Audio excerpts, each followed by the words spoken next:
What's up, everyone? Welcome to Artists and the City, where you meet the newest and hottest artists in. You say hottest? Yes, I said the hottest. In South Korea, actually. We moved our location from New York to South Korea.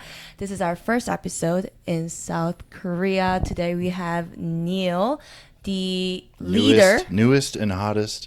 Newest, hottest, and the baldest and Definitely lightest. most bald. Well, who are you? I'm Neil. I don't like the word leader, but yeah. How do I introduce you with the Hechyeomoyeo? Sometimes they call me the art director. Okay. Art director, or I try to just say like I'm one of the artists, just one of the guys. But you're more than a guy at the Hechyeomoyeo, though. More than a man. Okay, he is some white man at this artist collective called Hechyeomoyeo. Hechyeomoyeo in Korean is like bring all these random shit together. Come together. And it's a very, very important artist movement, I think. And it's also a very, very, very, very huge artist collective. Thanks. And as all the important things that's happening in Korea, the white man is leading it. So,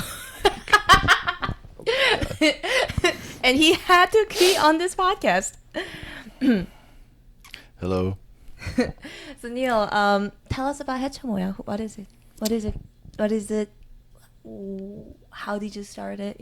All right. So I did. I was making art in. I used to live in Bundang. You know Bundang? That sounds like a spot where you would go to teach English. Yes, I was teaching English in Bundang. Pangyo. That too. Yeah. My ex used to live there because he was teaching English. Really? Yeah. In Pangyo Techno Valley? Wait, was it? Actually, it was not Pangyo. But it was Bundang? Oh shit! Like somewhere there. It's like you know how Seoul is the capital, and then there are a bunch of like Suburbs. Suburban cities. Yeah. It's not really suburbs, but like the cities. Satellites. Yeah, satellite cities. Yeah. And one of the satellite cities, they always have a lot of English institutions. Those places are weird to me. Like when I got there, you know that guy David Lynch. You know his movies, Blue Velvet. No. It's like a suburb. It's like on the surface, it looks like just like a very normal place, but then there's like some weird, eerie, uncanny feeling that's like oscillating and ruminating around. I think I can see that. Yeah. I think because it's a planned. What do they call it? There's a term for that. Planned city, new city. What do they call it? 신도시. New city. So it's like all the trees. They're just like a little too straight, and you know what I mean. Like everything just feels like it was made by like too artificial. Yeah, it feels weird. So the place, it feels like it has no history. Okay. Like it feels like, because if you don't have a history, you don't have a future, and so you can't have a present. So Grow it's like is profound. it's just like it's like a weird place to grow children because it's like a place like outside of time. So it's weird. It feels like I lived in a snow dome. I like how you're just like dissing the entire country at this point. No, it's just that one place. It's just that. Listen, America is no better. My friend Andrew Quinn, this guy had orange hair. He lived in one of these places in Connecticut. And I remember my mom used to take me there, and it was the same thing. All the houses were the same color, the same shape, the same like distance apart from each other. And there was this weird feeling of like, this is so unnatural. Like humans aren't supposed to be raised in environments that are this orderly. Well, like I think Korean people are just generally very, very orderly. That's how I think. Like what I mean by you're dissing the entire country is because there are so many people living and raised in those new towns, including myself. So the example that you gave of the city in Connecticut, there may be like some parts of America, but for me, that kind of town is more than half of the part of Korea. How did you feel growing up in that place? It was fun. I mean, if you're raised there, you have like no other like Maybe it's just me. comparison points. Yeah, I felt weird. Yeah, I feel that. It was weird. Yeah. But it wasn't like I feel weird about Korea. But, when I came to Korea, I think what it was is I was 35. So, like, when you're like 21 and you move to Korea, you're like, oh, well, I don't know anything. When you're 35 and you move to Korea, I still don't know anything, but I think I know everything because I've been on Earth for like 35 years. So I'm like, no, this is the way things work because I've been thinking that whole time. So when I came here, I think I went through a culture shock that was much deeper than like if you come here and you're 19 because it like unraveled so much for me. And I also came so I moved to Bundang. And it was in the middle of COVID. Yeah. Remember that thing? Yeah. What a weird time That was that 2020 or 2021? 2020. So when I got here, there was like this curfew in Korea. Everything closed at 9 o'clock, and I worked until 8:30. So it was like I got out of work, and then it was like I stopped at the CU and got some Haribo Coca-Colas, and then everything was closed. Wait, is Korean Coca-Cola horrible? The gummies, the Haribos? Okay, not horrible. Haribo. Haribo? Horibo? But I can't get those little Coke-shaped. I like those things. Yeah, those are fun. You kind of look like it. Like a Coke-shaped?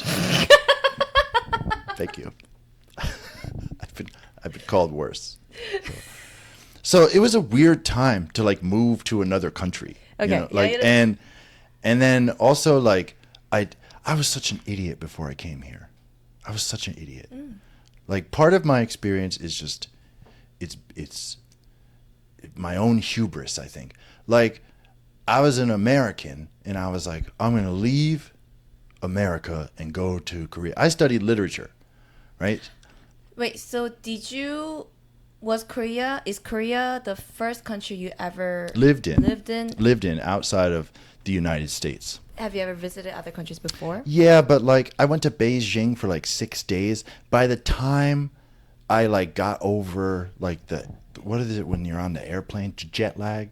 By the time I got like a over, layover. Yeah, I was there for 6 days, so it was like it took me 3 days to settle in, and then I was there for like 2 days, and then I got on a plane, and so it doesn't really count. Like living somewhere is much different than. It's so different. So different. So I come to Korea. I studied literature. I wanted to be a teacher, and when people were like, "You're gonna go to Korea? Are you going to learn Korean?" I was like, I'll just figure it out when I get there. I was so stupid. I think especially Korea, because it's like, I realize now that going to a country without doing any research before you go there is rude. I didn't know that. I thought I was like, no, it'll be fine. I thought I was just like optimistic. I didn't think I was being rude. Now I understand. It's like insulting. It'd be like if I showed up at your house, and before I show up at your house, I'm like, I'll just figure out how to have manners when I get, and I pee on the seat. I don't use coasters. I leave my shoes on. Like, it's rude. I mean, yes and no, I think. I am also someone who would just go and figure it out. But I've traveled a lot. I've been to a lot of different countries. I lived in different countries. I lived in Norway. I lived in Austria. I lived in Barbados for like a month. What's Barbados? Is that an island? It's an island where Rihanna is from. Do you know Rihanna? Like a diamond. Yeah, I love her so much that I lived there. That's the reason you moved there? I had to leave America because of visa reasons. Yeah. And Barbados was so you had close enough.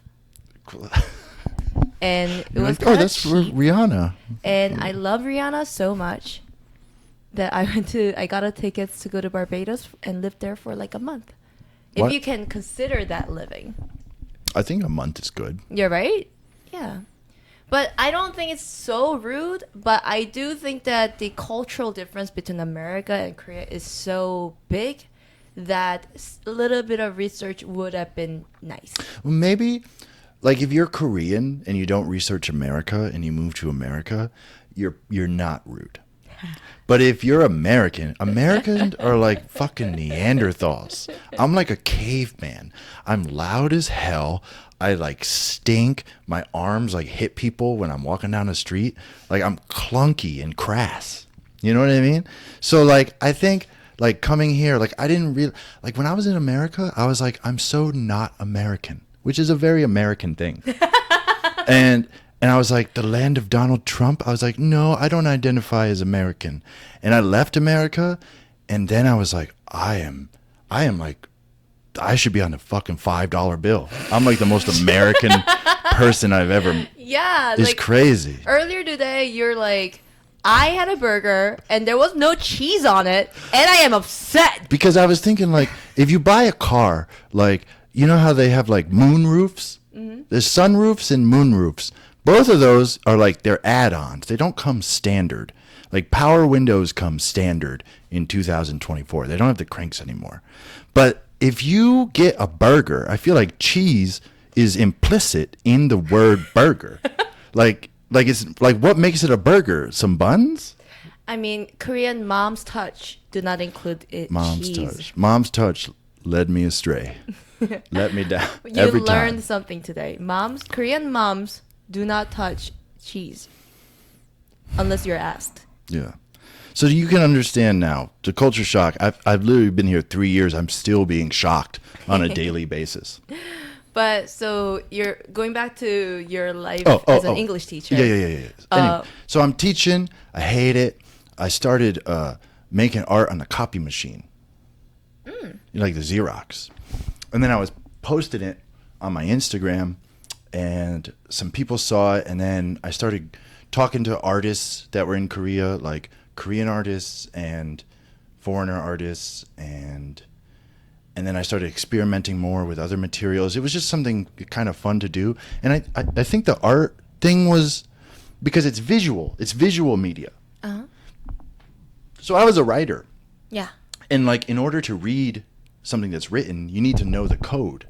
Mm-hmm. But like if you and I can look at this picture and like we don't have to both speak the same language kind of to enjoy the picture. Right. Like we can have very different experiences of the picture and maybe we can't talk about it but we can both like share consumption of visual media, whereas written media you can't do that. Yeah. So I think what happened was, right, I'm in fucking Boondong.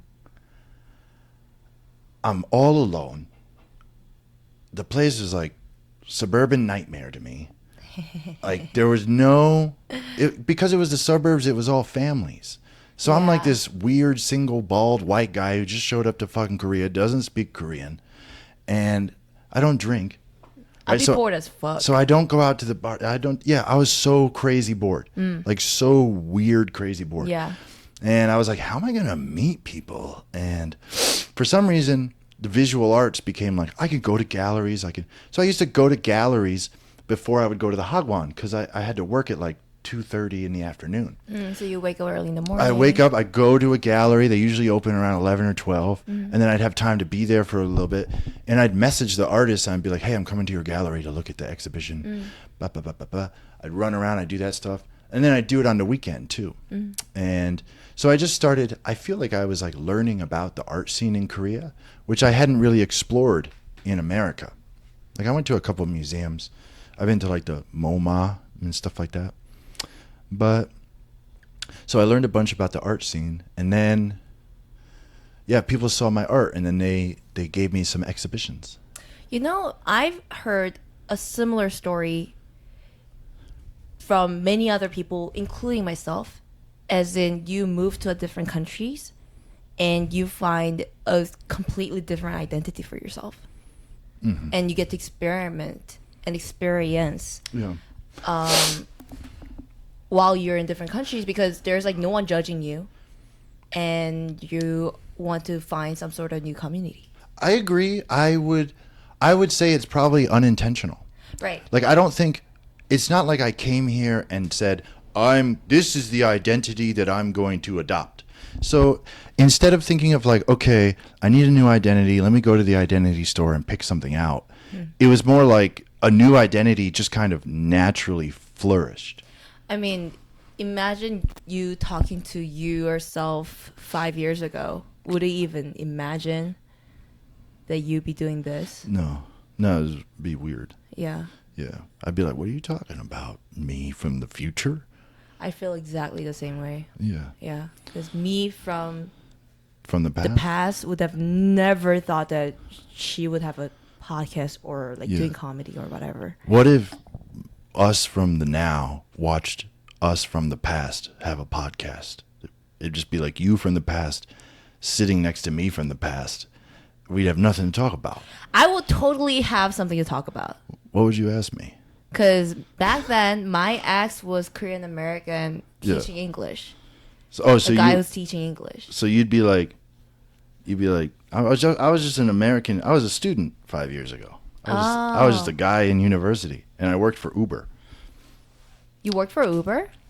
I got a lot of Uber stories. That's another podcast. You should write. You should make that into art. The whole Uber stories. Uber art. Uber art. Yeah, very underexplored terrain. Right. Yeah, Uber art. Well, can you explain your art style to the audience or the listeners? Somebody said it's Soregi Yesul, which I guess translates to like garbage. Garbage art. Yeah, garbage art. I mean, like I didn't know what I was doing, which is probably, just one of the interesting ways that people can create things. Because then, if you were taught, so let's look at something else. If you look at writing, if you were taught grammar and you were taught like how to do things like within a tradition, like technically skilled and talented, like whatever you produce will just fall within that tradition. But if you're outside of the tradition and you're never technically taught or anything like that, you potentially can create kind of spontaneously something that's never been seen before, like almost by accident. So I don't think I've created anything that's never been seen before. But for me, it was just like, I just liked doing whatever was fun, So the copy machine for me was a lot of fun because I used to just make copies, and I used to feel like I was like destroying like capitalism and the office by wasting their paper. Well, you're wasting the environment by There's so much eco-friendly art. I thought the other side was severely underrepresented. Well, we definitely need that in the 21st century. Devil's advocate here. Yeah. Just waste minutia of paper. But Hechyeomoyeo has grown so much for the past years. It's crazy. I keep forgetting about Hechyeomoyeo. So I was making art, but then I started doing the group. Mm. And for me, it's been I don't know, more fun or more interesting. Definitely more exciting, just to work with other artists. Because I like art in community. I like the idea of community art. Mm-hmm. Like people working together, sharing space. Yeah. Like that kind of thing. And yeah, I guess it blew up like pretty quickly. When I first saw Hechyeomoyeo, it was because I was also looking for a space to show my art. And my beloved friend Ziho, she found you guys and sent the link to me. And what really impressed me was the big roll of canvas, and all the different artists are sharing the canvas together, making art. And it was just so beautiful. Yeah. It's beautiful every single time. I mean, so it's rooted. That phenomena is rooted in my personal experience. Right. Right. Which is that like I felt isolated and alone in Korea. And so for some reason, I had this idea about so look, this is like a space. This is like a location. And I think when artists create stuff, they kind of like, it's like they put their flag like Marco Polo in the center of the canvas, and it's like, this is my territory. Mm-hmm. I create stuff here. And when I think about like music, like music is always kind of like there's all these people with their hands in a single space. Like a song is like a space, and there's a drummer, there's a keyboard player, there's a bunch of different things going on. Even the people dancing are kind of like in the space. Whereas art is like this isolated nation of aesthetics. And artists, I think it's like, stay out of my nation. Stay over there. Stay away from. You can look at the canvas, but don't enter the canvas. So I was thinking, like, it's really interesting to kind of like see what would happen if we took the territory and gave it to two artists and just said, all right, you guys kind of work together. Go at, you know. And in that way, you're kind of like, you're putting like a chessboard on the table, and you're not telling anybody the rules of the game. The two people that have never played chess before, and they sit down and there's pieces, and they have to kind of make up the rules as they go. And they step on people's toes. Maybe they oh, I drew on your thing. But they kind of learn to cooperate and collaborate. And you know, that's how I parted ways with one of my artist friends. What happened? He and I used to co-create together. Not only co-create, but like we had some sort of like a team, and we used to work together.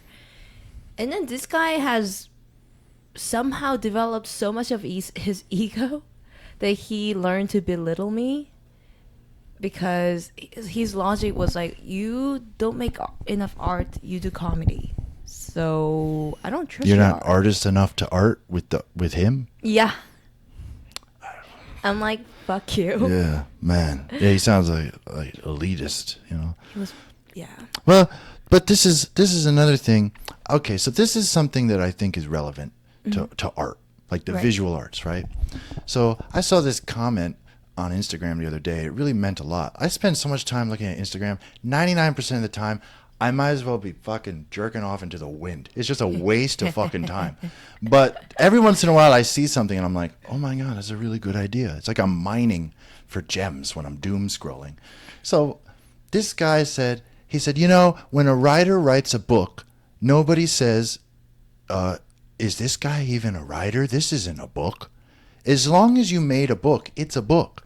But for some reason, when people make art, like visual arts, like paintings or performances, people think, and usually it's people that don't know anything about art, that they're allowed to have this conversation of, well, that's not art. I don't think that's art. Now, right, like if you're a musical artist, right, if you made a song that was 12 seconds of you just screaming into a microphone and uploaded on Spotify, like, okay, she made a track, that's music. She made music. She's a musician. There's not much like contest there. But for some reason, everybody seems to have an opinion about like, no, this isn't art. This isn't. I've decided, nope. And so artists, like visual artists as an identity, has like this supreme crisis. You know what I'm talking about. I know exactly what you're talking about. And then that goes into the price of art. Right. As in like, it's just so arbitrary. Some art is nothing. Yeah. But it's so expensive. Well, yeah. Well, okay, so if you're a writer, right? If I said I wrote this book, it's 67 pages and it's $20,000. Everybody would be like, what are you talking about? Barnes & Noble will laugh at you. So books is like a heavily regulated form of artistic media. The same thing goes with music, right? Like if you made a song that was a 3-minute song and you uploaded it on Spotify, you wouldn't say, to listen to this track, you have to get 19 subscriptions to Spotify. Just to, like, so all of that stuff is regulated monetarily. There's like a market that's in place that's pretty. So the visual arts, for some reason, some guy just makes a fucking thing and then he's like, well, this is $20,000. And I think that's part of why the audience is so skeptical as to what qualifies people as artists. And yeah, for sure. And then especially in Korean market, I hate to say that I'm saying market, but in the Korean art scene, the whole like what school you went to or what kind of like art teacher you had, I think those things kind of matter. Because the West has the West has built into their culture. It's like, think of the American dream. What's the American dream? Okay, the American dream. as somebody a lot of thoughts came across as my somebody mind. who was asleep for a long time, the American dream basically says you can have absolutely nothing, and just by being a strong individual, you can conquer the world. Right? It's like weird post-enlightenment imperialism 2.0. Strange idea that like anybody is doing anything all by themselves. There's no such thing as a self-made person, let alone a self-made man. Everybody is connected to everything at all times, right? There's so much luck and chance in the cosmos. Nobody is just, you were just so strong, your will, that guy is just so cool that he just won everybody else. It doesn't happen like that. But America, for some reason, they think they can convince people that, like, well, if you were smart enough, you could own a Bugatti, right? If you study hard enough, you can have Ferragamo flip flops. Like, if you're not the best content creator on planet Earth, it's because you're dumb, and so you deserve to work at Dunkin' Donuts. That's what you get, right? America is fair. All of this stuff is fucking crazy talk. Anyways, that said, American culture, it likes to think that people, like the individual, like some guy who's like an outsider, an outcast, knows nothing about art, can make a painting and change the art world forever. It's kind of like the Basquiat. I don't think Basquiat was an outsider. I think he knew some stuff before but he was committed and he went all in, and he did kind of, but he was also part of a scene. Right? So Basquiat has become, George Washington didn't found America. A lot of people founded America. They did it on the blood of a ton of fucking people. But George Washington becomes a symbol, right? So Basquiat became a symbol for the 1980s art movement in New York City. He just becomes like the face on the dollar bill. He's like a sign, not the signified, right? And so he's representative of something. He's like a token. But the point is, in America, there's this idea that you could just out of nowhere make it. And in Korea, and this is one of the things I really like about Korean culture, they're not just gonna be like, oh, you just showed up here 5 seconds ago, let me give you a fucking trophy, because you kind of have to like earn your way in society, right? So think about this. Think about your dad's a lawyer, right? Can I say that on the podcast? Yeah. Your dad's a lawyer. So imagine one day he walks into the court and he says, I just came up with a law. Now, would he expect everybody be quiet? This guy just came up with a law. Let's listen to what he has to say. You think with America, no credentials? Is it possible for American lawyers to come up and lawyers, like? Not for lawyers. But think about this: artists think they can walk into a gallery and go, "Everybody, shut the hell up." I've never made art ever before. I just bought some crayons at Daiso. Look at what I drew. This is actually true. Everybody, listen, right? And it's because of, not because of Basquiat. Basquiat didn't do it, but the way that people interpret what he did is that like, oh, that's what art should be. Like anybody could. Art has become politicized as like this venue of free speech. So all of a sudden, then it's like if I suppress like someone's art, it's like I'm denying their subjectivity or their humanity, right? So this is like the American thing. In Korea, like nobody. So, but it's all the way on the extreme, which is that like unless you studied hard and were the top of your class at the premier art school, and you have money, and you're famous, and then you have no chance of being seen. The balance is probably somewhere in the middle. You understand? Yeah, I Does this get make that. sense? Yeah, it's like each side have its pros and cons. Well, each side is representative of an extreme, and maybe, there's probably a middle path. Yeah, but like, what do you want to achieve out of Hechyeomoyeo? Like, do you think it's like deconstructing this kind of system? So basically, what happened with Hechyeomoyeo was somebody came to me last year in July, and I had just had like 4 exhibitions with my artwork in Seoul. I didn't sell any paintings. I just pinned stuff up and put stuff, and I was just generating so much stuff like unconsciously that I had all this work that I had pieces on cardboard, pieces on Hanji paper. I had over 2,000 original photocopies. Like, Is he one of those guys that'd be like, "Hello, people," what? Who? like the one that you just like try to do, like, "I am the artist. Listen to me." Kind. Okay. Like so. Very quickly, I got a lot of attention, and then I kind of saw. I was like, well, somebody came to me and said, like, we just opened a gallery, and we want you to be the first exhibition. And I was like, well, that's not like an honor, because a gallery doesn't exist until it has like reputation. Right? That's what makes a gallery a gallery. Yeah. Otherwise, it's just a building. Like, you own a building. That's what you're telling me. Like, they've never had an exhibition. So, you know, I wouldn't call myself a lawyer because I put a suit on. You know, like, you have to have like the stuff going on behind that to like support it. So the gallery says, we want you to be our first exhibition. And I was thinking, like, because I was really interested in this idea about spaces in Korea, right? Like how come galleries don't have Korean and foreigner artists at the same time in a place? Now, they do. There are spaces like that.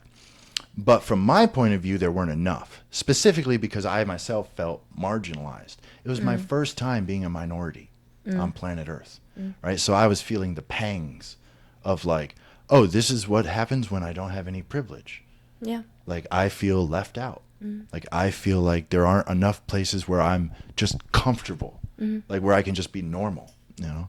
So I was interested in this idea of spaces and also this idea of like sharing cultural exchange, you know, like we're talking about, like, here's like a single thing, like, how is this influenced from different cultures and different mediums and different ideas, and what's going on here, like, and so I thought, like, well, if I have like foreigner artists and Korean artists and all these different things in the same room, it's like a weird kind of collage of an exhibition, which is very chaotic.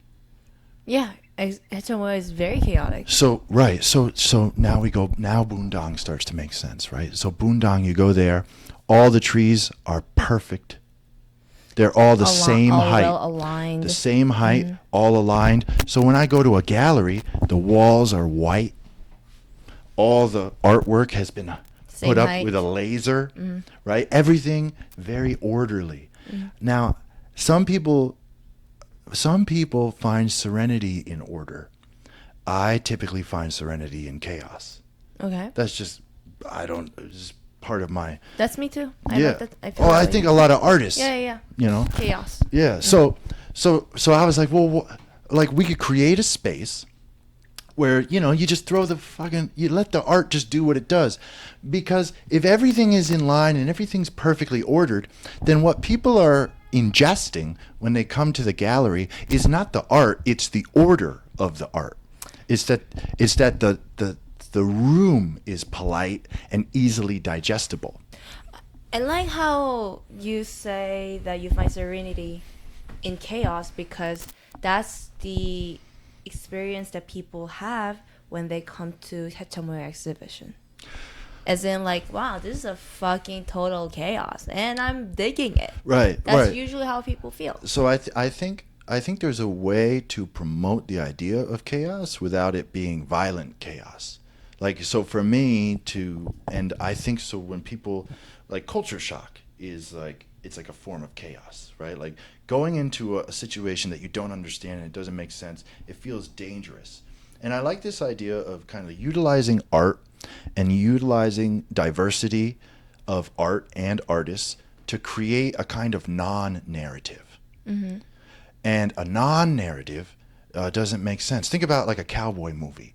In a cowboy movie, the cowboy's the good guy, the other guy's the bad guy, right? The Indian's the bad guy. The good guy shoot the bad guy. It's the simplest, most unsophisticated form of storytelling that there is, right? And so what happens when you open up your mind and you realize the truth, which is much more like real life, which is that there are no good guys, there are no bad guys. There are people, and people are doing things. And to somebody, you are pure evil. To somebody, you are Hitler. And to somebody else, you're Mother Teresa.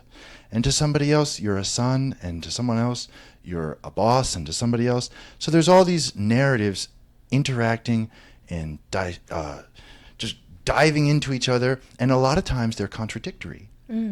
Right? So my friends are my foes are my friends. Everything is ultimately extremely complicated. And when I go to an art exhibition and everything is so simple, I don't think that that's a very good way to ingest culture, because it diminishes how complicated real life actually is. It's like watching a TV show on the Disney Channel. You know there's going to be a resolution by the time it gets to 30 minutes. Yeah. Right? You know how this story is going to end. It's going to end on a high note because people want to, okay, yeah, it got scary there for a second, but everything was resolved. There was a happy ending. It's like a frackin' fairy tale. Yeah, like a predictable. Yeah, we don't need same old shit. We don't need fairy tales, right? Because life is not a fairy tale. Life is weird and strange and complicated. I want fairy tales. Sometimes there could be maybe a little bit. Maybe some fairy tales will be nice. Listen, if you eat your broccoli, you can have dessert, but you can't live on dessert. You can't only have ice cream. You can't live on broccoli. Well, no. So you come to the exhibition, and I wanted it. It's by circumstance and not virtue, right? That we created this space where basically I tell anybody they can show up with anything, throw the art in. We just do the exhibition. Just get it on the wall. Everybody's like, I'm not ready. The painting, I don't care if the painting is dripping. I don't care what's going on. Just be in the show. Folks, this is actually true. Yeah, just show up. Just put the thing, because I think there's so much, especially in Korea. I don't know if this makes sense in any other place. Like if we did this in New York, maybe it'd be. Actually, that's what people do in New York. So that's why I felt so comfortable. People are right. So because New York is so chaotic. So this brings up another thing, right? Which is, I think, this is me getting political, or I think. Let's go. I think art needs to be brought back to the level of the local. Right. Right. Yeah. So think about something like Instagram. Whether you know it or not, if you create something and you upload it onto Instagram, you're uploading it to the entire world. Mm-hmm. So that becomes your context. Okay? Now, if you share something outside on the street, your context is much narrower. It's much smaller. It's just, Busan. Right? So think about this. Follow this metaphor. If every artifact is an act of speech, like a sentence, right? Like, I love you. That's a sentence, is a speech utterance. And so you create a work of art. This says something. It's like an utterance. I love you. I love the flowers. Now, you're bilingual, right? So if you wanted to say something that every single person on the planet understood, you can't, right? You can't, because the limits of language, the limits of culture, the limits of experience.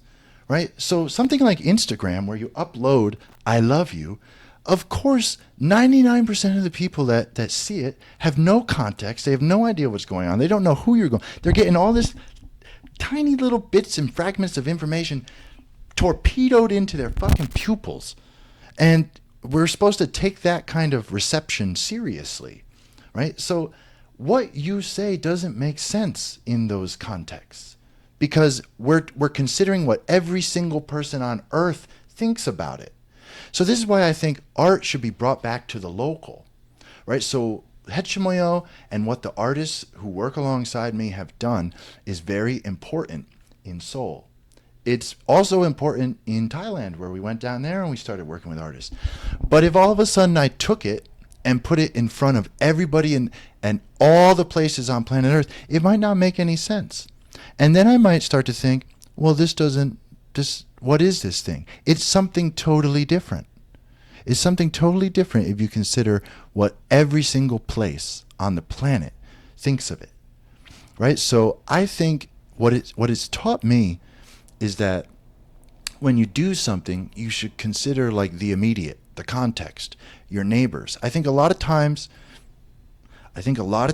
people who are creating art are trying to think of a way to get their message to every single person on planet Earth, and I think that's a waste of time. When I go into McDonald's, I want a cheeseburger. That means I make a speech utterance. Big Mac, please. I only need the person behind the counter to understand me. I don't need everybody I don't have to explain my hunger to people. I don't have to do it. It's like transactional almost. And I don't need it to be true all the time for all eternity, just until I get satiated, right? So artifacts are like the same way. When you make a piece of art, you're trying to say something. Yeah. Right? So bring it back to the local. So what Hechyeomoyeo does is it creates this context where people can just say things to other people in analog reality, in real life, in the room. Right? Now we use Instagram to reach people, but we're trying to rescue them from the virtual world and bring them back here to planet Earth so that they can be in the room with people. He cooked, guys. He cooked. No, that was awesome. No, it really touches me because I'm making content almost every single day. Content is what a nightmare. Oh God, it's terrible. And and if you're listen to all the if your content is popular, the more popular something gets, the more flavor it lacks. Think about ice cream. The most popular flavors of ice cream are chocolate and vanilla. Those are the most boring freaking flavors ever. No, you gotta target someone that you want to talk to, right? Like I think I know what you mean. Like don't try to like make yourself as like a boring generic content creator or artist. Just be a fucking artist and say what you want to say to people you want to talk to. To the people you want. Right. So you don't need everybody to get your message. Yeah, right? yeah. So whatever it is you're trying to say, consider who it is you're trying to say it to. Yeah, I think that's important. I love that. Because like what I'm trying to do now with my comedy these days is to talk about feminism, talk about being a queer, and talk about being rich and trying to live a life that I was not supposed to live. Mm-hmm. Like the things that I actually experienced. I don't have to talk to everyone, you know? Right. So if your message isn't understood by most, first of all, it's good. If everybody likes what you're doing something wrong. Oh, amen. So it's like, for me, creating art came from this place of like, I felt like nobody saw me. I just needed to be seen. So I just poured myself out into these visual artifacts that people could like connect to me. And so it kind of saved my life. Art like saved me, and it served its purpose for a couple years. Now I make art. It's totally different because I'm not the same person. How did it save your life? Man, I was so depressed. Mm-hmm. Boondong. The way you say boondong is funny. I had the boondong. The shit. I used to say boondang when I first, but I had the boondong blues, and I was just lonely, and I was in Korea, and I was like, what am I doing here? Did I ruin my whole life by moving to another country? And like what did I think was going to happen? What the heck was I thinking? And so I was teaching, and I was like, oh my God. I started meeting other white people in Asia. Now, ew. Listen, this is what I'm saying. Listen. I'm not trying to be like the black cop that beats up the black guys, you know? But white guys in Asia are the weirdest people I've ever like. So first of all, if you're like a white guy in Asia and you're single, stay away from me.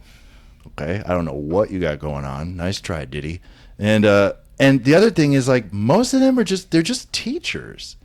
Like, and there's nothing wrong with teaching, but teaching isn't even teaching. Like teaching is just like some weird industry where it's like they're like Yeah. pretending that it's like a pony show of education. Yeah. And so I was just like, this was the thought I had. I was looking at myself and I was like, oh, okay. Well, if I get a master's, which I did, I got my master's while I used to do my homework at the PC Bang. So I did my master's, and then I was like, if I get a job at university, and I get a raise, and I'm teaching on the side, and if all of my wildest dreams come true, if the best thing possible for some 35-year-old white guy who just moved to Korea happens, it still sucks. Like, if you're playing the lottery, and even if you win the jackpot, it's not enough, you got to throw the Hail Mary. You got to do something else. Like, whatever you're chasing, if you're chasing a dream that's not big enough to fix whatever's going on, you got to do something else. I feel exactly the same way. Yeah, you know. I felt that. So I totally felt that. So I was there, and I was like, even if the fucking best possible thing happens, I'm still going to be miserable? What the hell am I going to do? And for some reason, art rescued me from that. Like, and I didn't plan on it to happen, and it just kind of showed up on my door. It knocked, and because I was desperate, I just took the suicide dive. I just followed it. I was like, all right, well, I guess this is what we're doing. So I quit the job. People were like, I don't know what artists go through, because there's so many artists. There's so many people that I think qualify as artists, and they all have different experiences. But I think a lot of times it's like, am I gonna do this? Am I gonna be an artist? Like, people on the fence. I was not really thinking about it. I was just making stuff, and I was like fascinated that I was making stuff, and it was fun, and it was exciting. Yeah. And so it distracted me from the fucking bullshit of my life. And then all of a sudden it was like, well, I could quit my job. I didn't know how I was going to get a visa. I didn't know where I was going to live. I haven't had health insurance in 2 years. Like, it's like I had to give up everything, you know? And I was like, fuck it. You know? It's life. You just like you got pulled into it. I think Yeah. like maybe yeah, so it was like, I guess it was, I saw it, and because I was broken enough and sad, I was like, I'm just gonna risk everything, and it kind of paid off. This is literally every artist. I am sad and broken, and I'm gonna make art. It doesn't have to. Like, I've also met artists who are not sad and they're not broken, and they have money and they live normal lives and they paint phenomenally, and they draw things that are so cool. And No, and then the next day they're gonna commit suicide. That's what's gonna happen. I maybe I don't know why art has become. I was talking to this woman about this the other day. Like, art has kind of become about this like emotional, like maybe 200, 300, 400, 500 years ago, I don't think people were making art because they were sad. They were making art because they made art. Like, it was like, why do you make shoes? Because I'm a shoemaker. I'm a cobbler. That's what I do. Well, a lot of art was like political, I think, like or to convey meanings or to like archive some sort of important ideas. Maybe. I think that kind of stuff is coded into art history after the fact. But like, you're talking about the pure instinct of human to create. Like, the first people who made art, like the people that like scribbled and scrawled like bulls into like a cave wall. Yeah, I think, I mean, if let's consider that is the first art that was ever made, which is like somebody carved an animal into a stone or like something like that. That person probably wasn't thinking, how much can I get for this stone? That person probably wasn't showing everybody the stone and being like, do you like it? Will you follow me? Like, that person probably just doesn't know why they did it. They just were like, oh, they just felt compelled, you know, like it was like discovering like a whole new world. Yeah. So I think there's something about that is very romantic, but it's relevant at a time when so many people who are trying to figure out the art. This is the best part about Hechyeomoyeo, which is that I've talked to so many people, and I can see now there's so many people that just have no idea what they're doing. They have no idea what they're talking about. They're scared, they're lonely, and they're painting, and they don't know why. And they don't know why people don't pay attention to them. They don't know why nobody's giving them any money. They're afraid they're going to work at the bank for their whole life. They're like, oh my God, what am I want to throw up? There's other people that are painting and they don't think about that stuff, and people buy their stuff. And there's such a range of people having totally different experiences. You know, artists are so just like, it's like, so think about this. I thought What is the best thing about Hechyeomoyeo? everything. Like the fact that you can bring everyone together only because of art. I think the best thing is that I don't know what it is. No, I seriously, love that. This is the best thing. This is the best thing about Hechyeomoyeo is that people ask me what it is, and I'm like, man, I don't know. Because one, every time it's different, you know, like, and different people are doing it, and people are doing it for all different reasons. Like, some people come and they want to meet people. Some people come and they want to share their art. Some people come and they want, you know, someone to come and see their art and buy their art. And some people want someone to come and see their art and pick them for a gallery. Everybody's climbed, like the Titanic sank. There's one life raft. Everybody's climbing into the life raft. Some people want to go left. Some people want to go right. We're just in the boat trying to figure out what to do. We're just steering. We're just seeing where it goes. I'm just enjoying the journey. I think it's a fucking movement. It's beyond a collective. It's a movement. And I think it's going to be it has already become a huge thing in comparison to the time that I joined, which was like earlier this year. Yeah. The first time we did it, it was like 36 people. And that was pretty... Still cool. Yeah. When I did it with 36 people, I remember being like, "This is so much fun." Like, no work. Really? Yeah, I was like, I gotta coordinate getting 36. Like, everybody had one piece of art, and it was like, yeah, I gotta coordinate getting 30 pieces of. I was like, this is so much.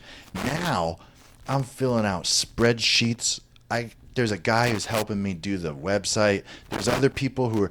I just let people post stuff and collaborate with the Instagram so that I don't have to keep making... Because I don't know how to make a reel. You know, my reels... I feel like somebody's stepdad making content. You know, like, just like... That's so cool. Like, you go to a bunch of people's exhibitions and, support. You deserve that. This is what let people do work for you. When I was a younger man, and I used to play guitar. Okay. And so there was like a scene where like a bunch of people played music. Everybody was in bands. And so if my band wasn't playing, I went to go see the other bands. Right? You support people. Right? So nothing makes me more crazy and cringy. Then there's like a guy who's an artist, and he shows up, and he doesn't go to anybody's exhibitions. He doesn't follow anybody back on Instagram. He's usually a guy, and he's at home listening to Radiohead, thinking he's fucking... He thinks that he's the best shit. Yeah, and he's just like, yeah. I want everybody to stop what they're doing and pay attention to how I feel. And it's like, man, what, like, dude... You're like a fucking little kid. You're like a baby that enters the like the lawyer. I just made a law. Everybody, listen. You want adults to stop what they're doing? The wheels of society are turning. We're gonna pause everything. Stop the bus. We got to hear what this guy's got to say about his feelings. You know, I mean, I could be that guy. I could be that guy sometimes. So I'm talking to myself.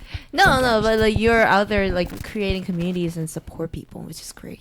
Amazing. You're so like natural at it. And you're such a warm guy. Oh, thanks. I think it's important too because a lot of artists, they're like kind of outside of systems. Like if you're a barista, if your dream is to make coffee, all the baristas get paid pretty much the same. There's like a range, Yeah. right? So you kind of know how baristas are treated.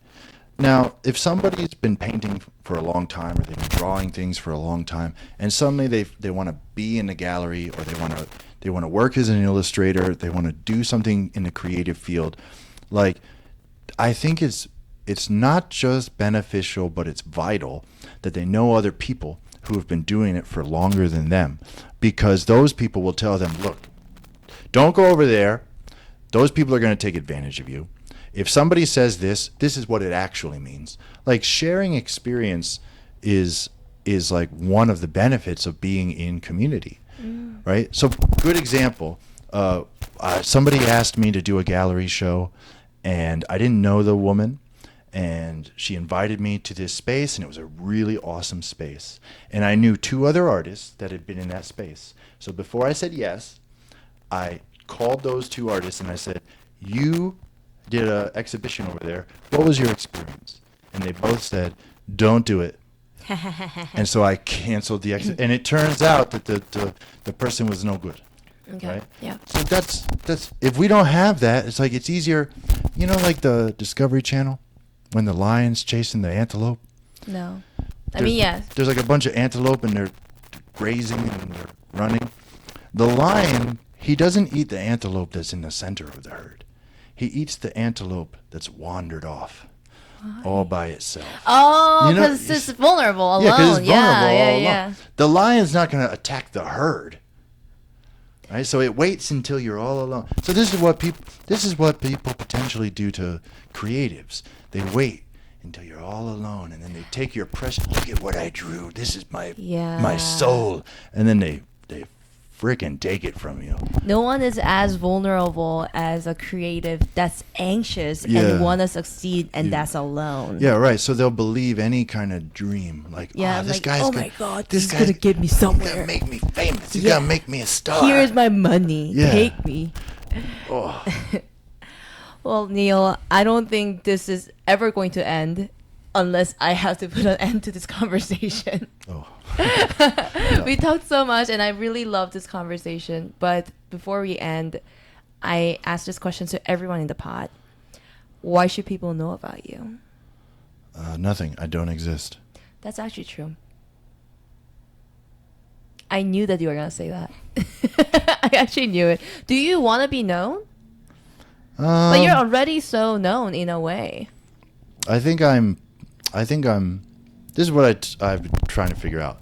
I was like, am I famous? Because sometimes I've walked into rooms and people are like, hey, you're that guy. You're the community leader. Yeah, so but I'm not. I'm not famous. I wouldn't say you hate the word leader, but you kind of are. Yeah, but it's not good because also if you're like the leader or like people assassinate the president. They don't assassinate the guys working for the president. So a part of me wants to kind of get out of I'm like a target now. Like I don't want to be like but I don't think, I think I'm popular because in the scene, like I'm popular. But nobody outside of the art scene in Asia knows who the fuck I am. My mom knows who BTS is. She has nothing to do with K-pop. That's how you know you're famous. Yeah. Right?